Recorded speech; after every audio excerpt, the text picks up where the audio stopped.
What's cracking, y'all? You are now watching Boo TV. Appreciate you for stopping in. Like, comment, subscribe, hit the bell, stay notified, and let's get into the topic for today. What's cracking, y'all? Back with some more Pistol Pete reaction video stuff, man. I ain't did Pistol Pete in a hot minute, but I've been checking the comment section of various videos, and I know people have been watching that Pistol Pete video and dropping their commentary and their knowledge on Pistol Pete, one of the greatest to ever do it.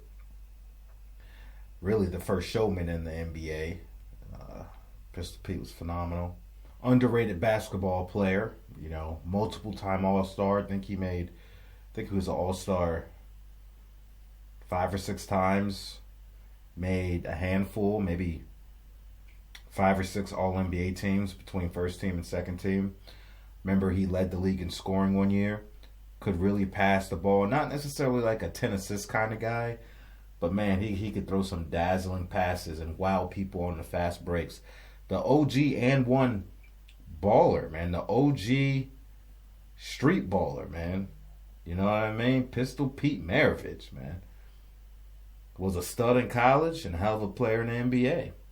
But I do plan on doing more Pistol Pete content, so I might as well just get the playlist started. So I'm not going to do a long-winded, Pistol Pete biography. You can go check out the playlist and check out the other video.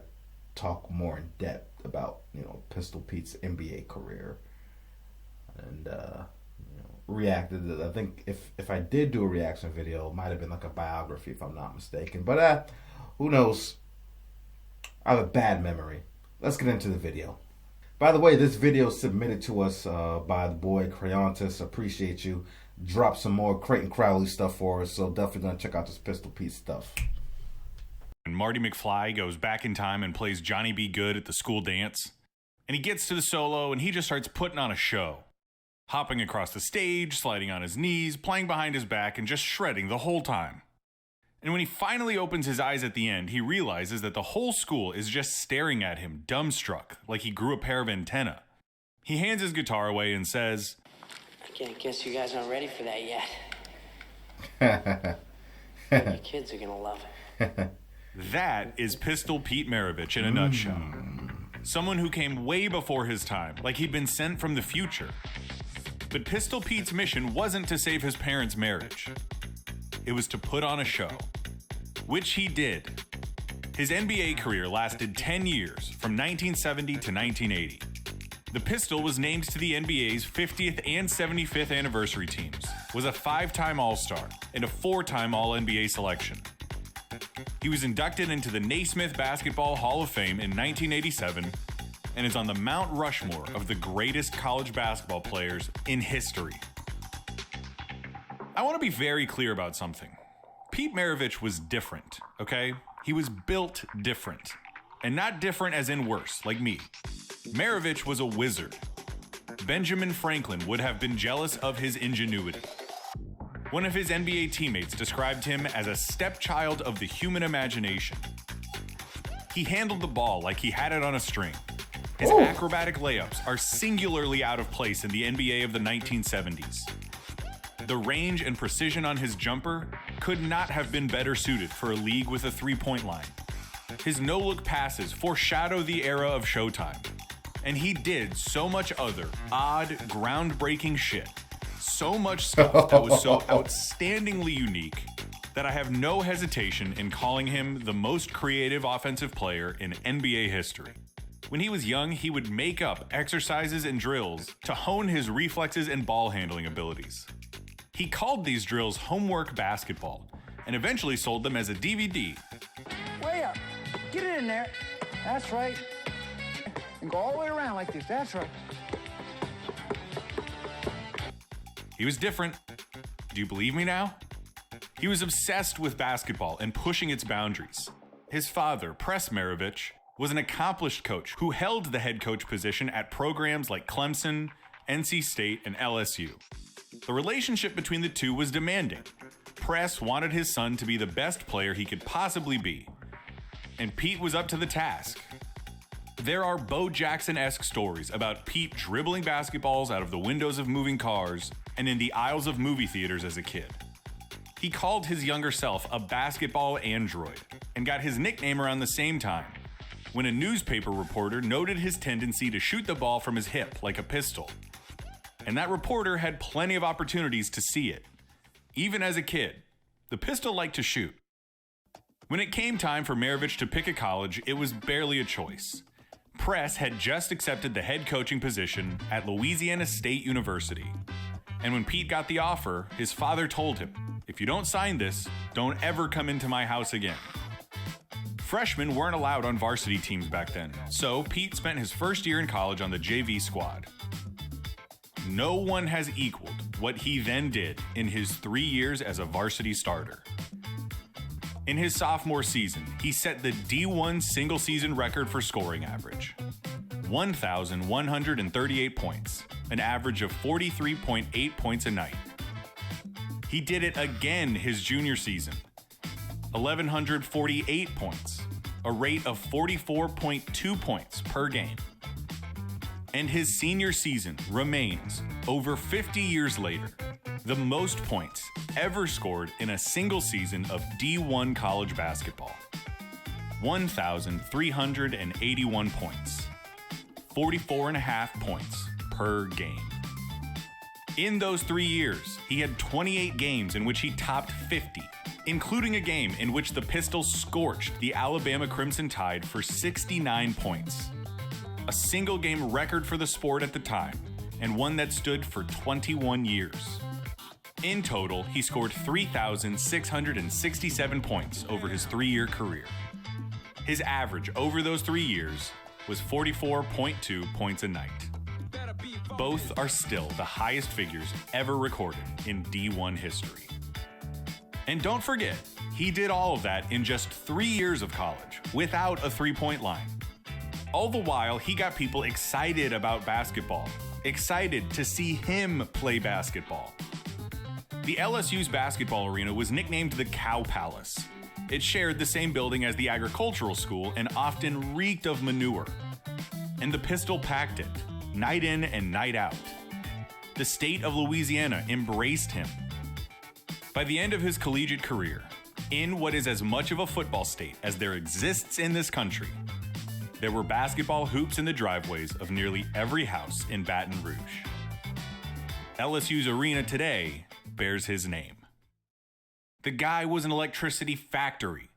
Everywhere he went, he lit it up. Was his dad the coach? Yeah, whatever. I bet you went to school with a kid whose dad was the coach, and I bet that kid got a lot of touches.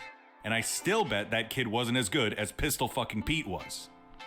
And as an aside, to drive home the idea that Maravich was literally sent back in time, he wrote an article in Sports Illustrated after he left college. He addressed the people who gave him a hard time for his showmanship by talking about how the game was evolving back then in 1969. He said, quote, "Basketball is almost in the 21st century. It's moving so fast. All that common stuff, dribbling down straight, chest pass, bounce pass, fundamental stuff like that. That's going out of basketball. It's getting better, faster. Pretty soon you'll see 6'8" guards and 7'5" centers." Tell me right now that he isn't the basketball Marty McFly. There's something telling about the fact that he had to defend himself somewhat coming out of college. The rap on Pete Maravich at the end of his college career, and yes, his NBA career as well, was that he was all style and no substance. It's the dichotomy of his basketball life. He was dazzling. He did shit no one had thought of. Seeing him play would have put a Victorian-era child into a solipsistic coma. But he didn't really win. For all of his point totals and all of his preternatural displays of skill, Maravich's teams didn't experience near the same success as the individual. It's not fair to say that the Pistol was all style, though. He led the NBA in scoring in 77, was a back-to-back first-team All-League pick in 77 and 78, and had the same number of All-Star appearances as Reggie Miller. But in the 9 years he spent in the NBA as the best player on his team had a winning record once. The 73 Hawks went 46 and 36. In college, the Tigers were essentially a 500 team until his senior season. That LSU team finished 4th in the NIT. Even his incredible Alabama game, the 69-point record, was in a loss. His 4 years with the Hawks were decent. He was statistically productive and the team made the playoffs 3 times. But it never clicked. He had never been used to sharing the spotlight or trusting his teammates. Not that his teammates trusted him either, resentful of his star power and his rookie record $2 million contract that Atlanta had given him to keep him away from the ABA. When the league expanded to add the New Orleans Jazz, they wasted no time in acquiring Maravich. They traded 2 first-rounders, 3 seconds, and a third over the next 3 years, essentially dooming their chances at acquiring meaningful young talent in exchange for the home state hero. The next few years were predictably miserable. The front office was exceedingly inept, the city never connected with the team, and after just 4 years in New Orleans, the Jazz packed up and moved to Utah. All the while, Pete was just doing his God's honest best, which wasn't ever enough.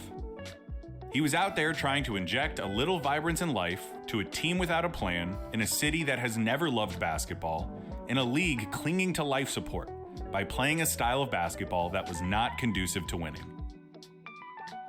He hurt his knees in the late 70s, rode the pine in 1980 for a rookie Larry Bird's Celtics, and then retired at 32 years old, having played just 10 seasons. I know you clicked on this video to hear about how fun Pistol Pete Maravich was, and I know that's not where we're at right now. But stick with me, believe in me, I will land this fucking plane, I swear. One of his Jazz teammates, Rick Kelly, the same one who also referred to him as the stepchild of human imagination, said once that, to play with Pete, it is necessary to grant him a certain artist's eccentricity. His individualistic flair necessitates a certain disdain for teammates. When push comes to shove, with the game on the line, Pete perceives his role as the man who has to do it, because he fears no one else can. First of all, Jesus Christ, Rick Kelly, you have a way with words. Second, yeah, Pete tried to do it all himself. And that artist's eccentricity bit, that sounds like code for the dude's weird. And he was strange, haunted even. He had a weird upbringing, moving around the country and being molded into a prodigy. That's a creepy picture. Boy, looked like he belonged in the Addams family. He had a weird career.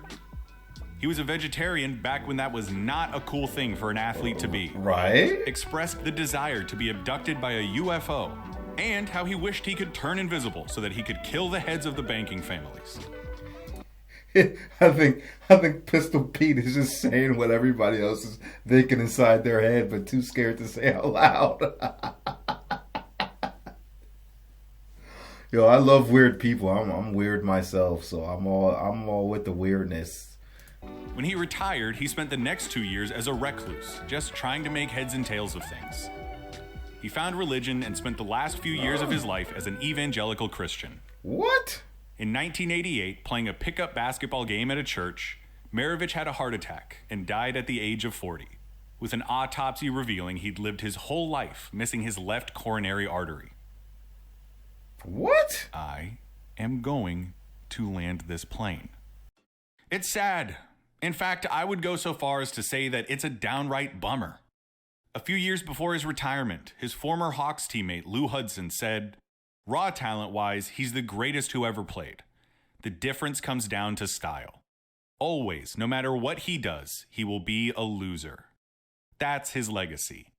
It never looked easy being Pete Maravich." And Hudson was right. Pete Maravich is remembered as just that. His legacy is that of a loser. Except it's not. It's not even close to what his legacy is. He's remembered for being exhilarating, for being the smoothest, the slickest, the most entertaining player in the NBA for nearly a decade. The luster on his shine has only gotten brighter. You might not have known that he played for the Hawks or the Jazz, but you knew the name Pistol Pete Maravich, and you knew that he was a virtuoso with the ball in his hand. He was bigger than the franchises that he played for, and he has a magnificently timeless quality to him. The Marty McFly, Johnny Be Good. His highlights predate the era they belong in by 5 decades. This was the NBA's dark ages. Only Doc was a more entertaining player in that era, but he was putting on shows for the barely televised little brother ABA. But at least the ABA had style. The NBA was a plodding, dying league that didn't know how to fix itself. Purists turned their noses up at the showmen like Doc and Pistol. Basketball was slow and boring because that's the way it was supposed to be, damn it. In all honesty, Pete probably belonged in the ABA. His spirit certainly did, at least. Can't you just see him with his jet black mop, gangly arms, and baggy socks, doing the unthinkable with that tri-colored ball in his hands? Dropping 50 after a halftime show of a man wrestling a bear? Doesn't that mental image just seem right somehow? Instead, Pete forged on in the NBA, slowly and subtly changing the sport's psyche for the better. Doc helped hold the league together after the merger, long enough for Bird and Magic to truly take the sport to the stratosphere. But maybe it wouldn't have happened if Pete wasn't the first man through the brick wall, the one who took the bruises for choosing the show. He did seem to know that the day was coming for 6'9" guards and the evolution of a simple pass. Okay, so maybe he isn't the GOAT. Maybe he wasn't an MVP. But shouldn't it be important that he made the Hall of Fame and every anniversary team since, despite his short career and lack of rings? Shouldn't it matter that he is still remembered more than anything else for his extraordinary inventiveness? That Magic cites Pistol Pete as one of the inspirations for Showtime. Is he a what-if guy? Maybe, I guess. There's something to be said about the injuries and some bad situation stuff, but who cares? I don't think of Pete Maravich as a what-if. I think of him as a ringing success. He was truly one of one.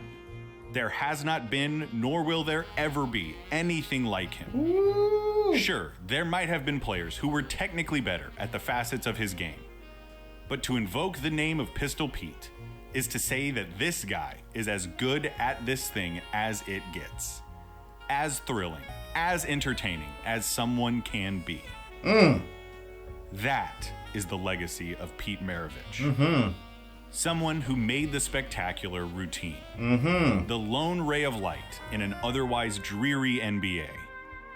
The guy who did his best to make the sport of basketball fun. I have turned off the fasten seatbelt sign. Thank you for flying Air Clayton. In that SI article that Pete wrote before he entered the NBA, he said, "Whatever happens, whatever the criticism or the whistles or handkerchiefs or even shouts of hot dog, I'm gonna go out shooting and passing in my own way. I can't change now. It's the only style I have, even if it is one long show. After all, everybody loves a show." Let me tell you this, man. Clayton put that so wonderfully about how do you define Pistol Pete? What is his legacy? Does it matter, that he didn't have championships and all? No, that is not what we remember Pistol Pete by. And when he said that, it hit me. I was like, that's absolutely right. And even when he brought up that people knew who Pistol Pete was because of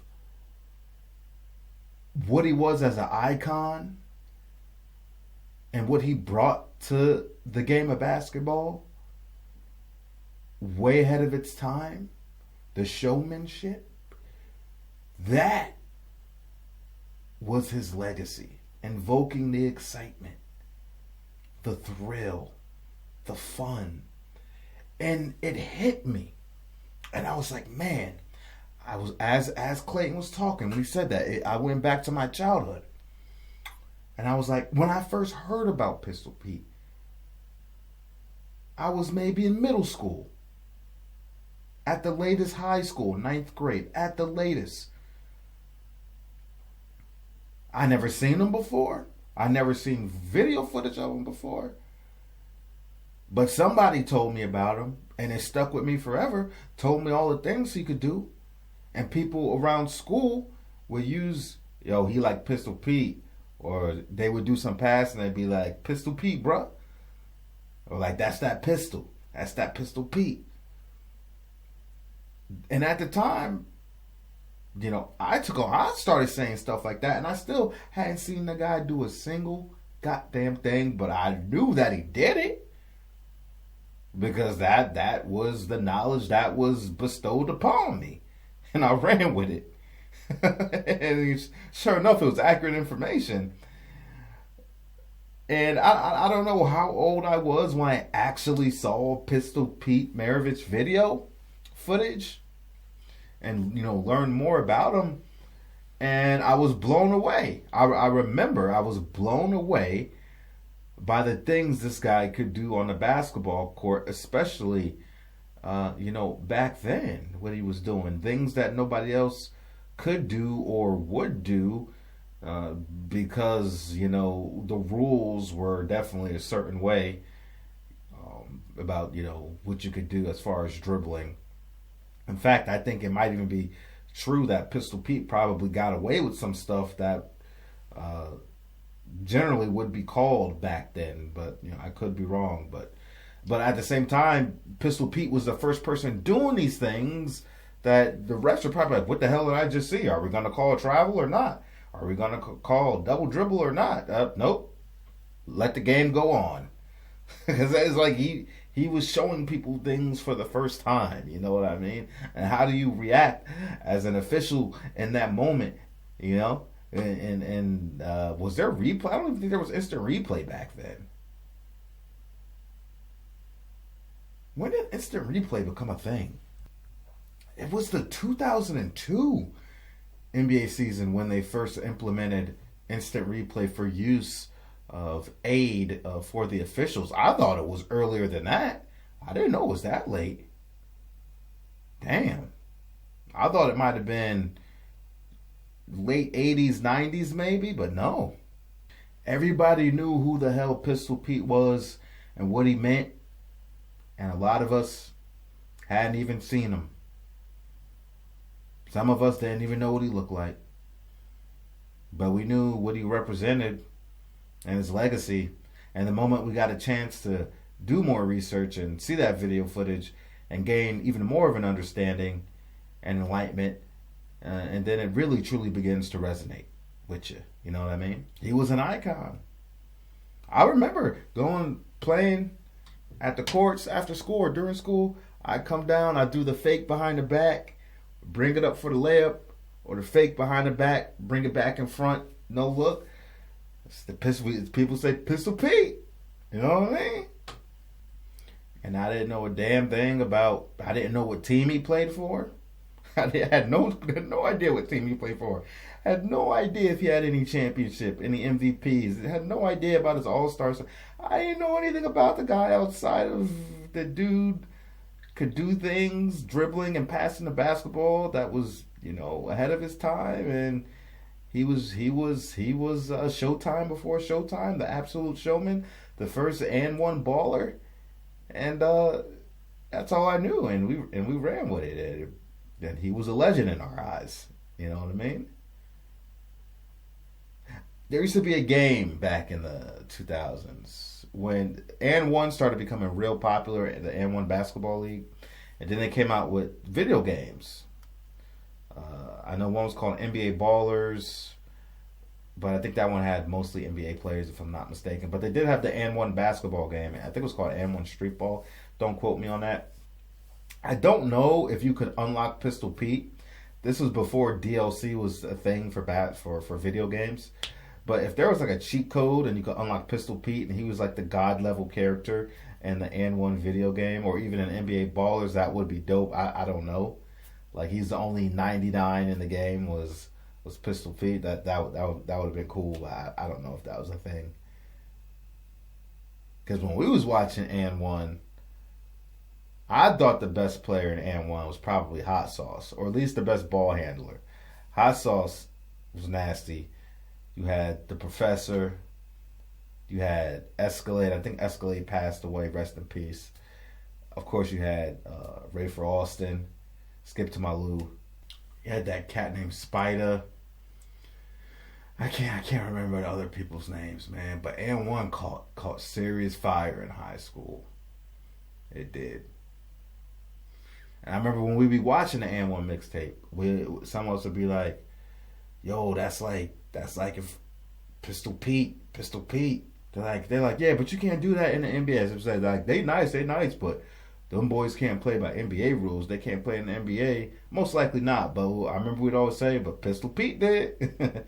And obviously, Rayford Olsen was an And1 at Skip to My Lou, and he played in the NBA and was a hell of a player. So he translated well. Anywho, that's all I got to say about it. Yep, Creontis, I appreciate you for slipping me this one. Much appreciated. Much love to you, fam. Check out our Pistol Pete playlist that I will kick off with this video, no question about it. And we'll have our other Pistol Pete video out there as well, okay? Appreciate y'all. Thanks for stepping in. And catch you on the next one. We out, baby.